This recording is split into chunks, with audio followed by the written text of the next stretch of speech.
네, 안녕하세요. 제나입니다. 오늘은 아이들을 다 재우고 밤에 영상을 찍게 됐어요. 지난번에는 제가 폭식증을 앓았던 이 과거의 이야기를 이제 말씀을 드렸었고, 오늘은 그 폭식증을 제가 어떻게 극복하게 됐는지에 대해서 말씀을 드리려고 해요.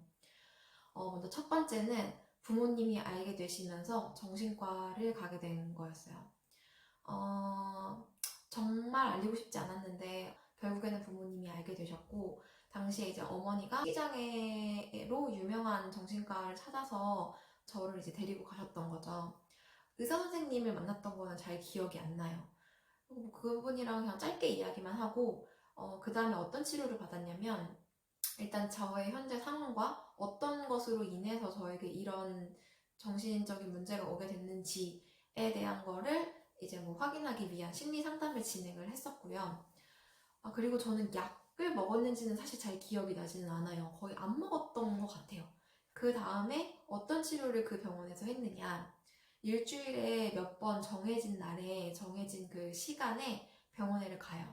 거길 가면 주로 점심시간에 가는데 저랑 같은 식이장애를 가진 친구들이 이제 모여 있어요.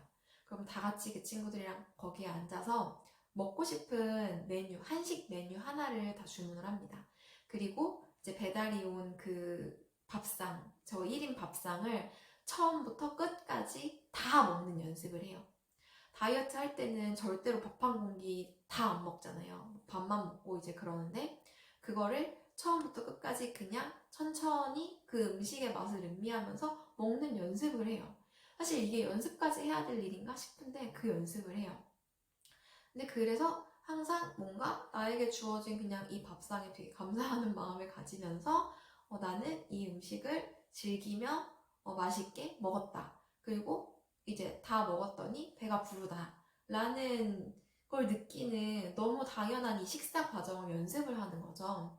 그리고 병원에서 이제 부모들에게 미션을 줘요. 일단 아이들이 새끼를 다 챙겨 먹을 수 있게, 그리고 정해진 양을 다 먹을 수 있게 하고, 그 다음에 식간 사이에 달달한 간식을 꼭 먹일 것이라는 미션을 줘요. 그리고 이제 봉지로 되어서 계량하기 쉬운 거를 줘라라고 하는데, 저는 이제 초코는 별로 안 좋아해서 그때 뭐 다쿠아즈랑 카스타드 이런 간식들을 주로 먹었던 것 같아요. 달달한 것들로. 아마 근데 그 연습을 하는 거는 아무래도 식사들을 다 이제 챙겨 먹고, 그 다음에 중간중간에 그 식간 사이에 달달한 과자까지 먹게 되니까 아무래도 사람이 생리적으로 계속 음식을 먹게 되고 배가 부르고 단 거를 먹어서 이제 혈당을 자꾸 이제 올리게 되면 음식에 대한 욕구가 당연히 줄어들 수밖에 없거든요. 물론 당연히 그 기간 동안에는 뭐 살을 빼거나 뭐 이제 이런 거는 당연히 안 하는 거죠. 지금 가장 우선해야 될 거는 저의 식이장애를 고치는 거였으니까.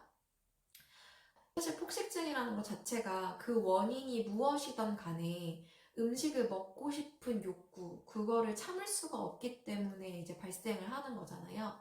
근데 그냥 그 정상적인 식사와 간식을 먹는 것으로 인해서 음식을 먹고 싶은 욕구가 올라오는 거를 어느 정도 막아줄 수가 있는 거죠. 그런 의도로 병원에서 그런 걸 시켰던 것 같아요. 이런 치료를 받으면서 식이장애가 굉장히 좋아지게 돼요. 사실 이건 비밀인데 저희 부모님은 그 이후로 제가 완전히 나았다고 생각을 하시는데 사실 그렇지는 않았어요. 이게 막 무슨 항생제 먹으면 되는 뭐 감기나 이런 것처럼 뭐 딱 그냥 없어졌다라고 말할 수 있는 그런 게 아니거든요. 그 후로도 산발적으로 몇 번씩 이제 그런 일들이 계속 생기게 끼는 했었어요. 근데 그게 막 이제 막 오래 가지는 않았고, 예전에는 막 거의 매일 하루에도 몇 번씩 뭐 이제 일주일에 몇 번을 그랬다면, 그 다음에는 뭐 어쩌다가 그러다가 말고 하는 시기였던 것 같아요. 근데 그랬던 게 또 급격하게 낮아지게 됐던 이유가 생겼는데, 그게 뭐였냐면 너무나 교과서적인 답이게도 운동이었습니다. 근데 이 운동을 제가 좋아해서 시작한 게 아니라 정말 우연한 기회로 시작을 하게 됐던 거였어요. 집 앞에 요가 학원이 새로 생겼는데 오픈 이벤트로 저렴한 회원가로 이제 회원들을 끌어모은 거예요. 그래서 그때 저희 어머니가 이제 요가를 나도 배워보고 싶다. 근데 혼자 하기는 싫으니까 저를 이제 데려가신 거죠. 그래서 어머니 1년, 저 1년 이렇게 회원권을 끄는 거예요.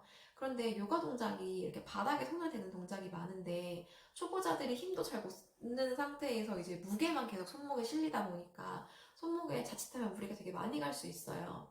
어머니가 결국에는 이제 손목 문제 때문에 뭐 한 2개월인가 하시다가 남은 기간을 다 저에게 강제로 양도를 해버리신 거예요. 저는 어쩔 수 없이 2년 가까이 요가라는 운동을 하게 된 거죠. 난 하고 싶지 않았는데. 근데 그렇게 열심히 다니지도 않았어요. 일주일에 정말 평균적으로 2번? 한 번밖에 안 갈 때도 있고 정말 많이 가봐야 3번 정도 다녔던 것 같아요. 근데 이제 어쨌든 간에 시간이 지나고 보니까 어느샌가 제 몸이 좀 바뀌어 있는 거를 발견하게 된 거예요. 저는 요가라는 운동을 원래는 별로 좋아하지 않았거든요.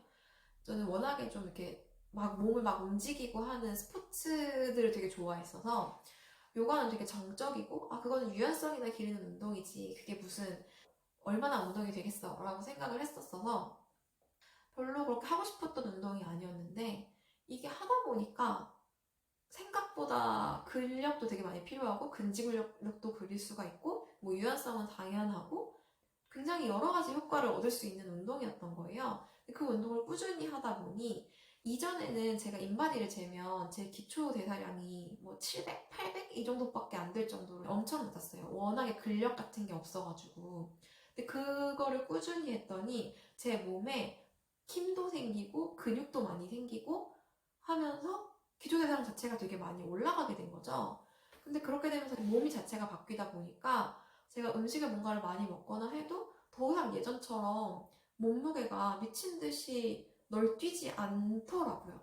그래서 그거를 이제 알게 되고 나서는 나 그러면은 이제 음식을 어느 정도 좀 많이 먹어도 옛날처럼 조금만 먹어도 살찌거나 이런 체질이 아니게 되었네? 라는 거를 알게 되니까 음식을 먹는 거에 대한 거부감이 많이 줄어드는 거예요. 그리고 이제 마지막으로 또 하나는요. 이것도 좀 추상적인 이야기일 수 있는데 미를 바라보는 저의 관점이 완전히 바뀌게 된 거예요. 당시에 사귀었던 남자친구가 마른 여자를 진짜 싫어하는 남자친구였어요.